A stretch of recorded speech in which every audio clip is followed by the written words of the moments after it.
The world would be a wonderful place if ideas happened because they are great.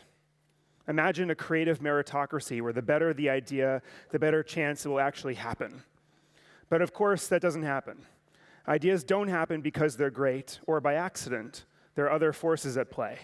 And what we've realized is that every single team and every person's system is very, very different. In fact, the more customized your system is for staying organized, the more likely you are to stay loyal to it over time. Is we need to now create windows of non-stimulation in our day.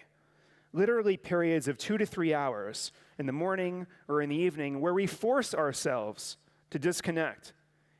And this is, we can't rely on being forced anymore to disconnect. We need to force ourselves. That is a modern day challenge that all of us face. Interesting to me is that I assumed that a lot of these legendary designers and others would always want things done their way.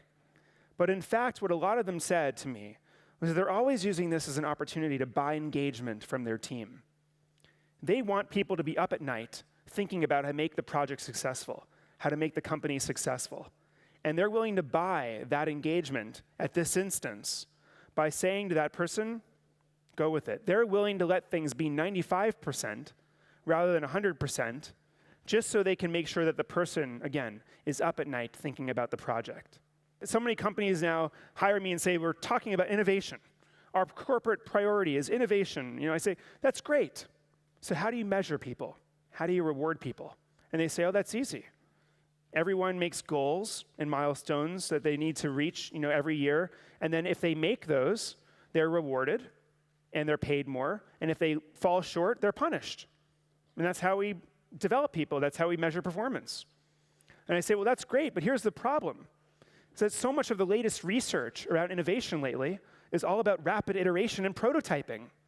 It's all about trying something and then failing, and then realizing why you failed, taking a step back, trying in a different way, and maybe failing again, and taking a step back and keep going until you get it right, and then build upon that, and then build upon that.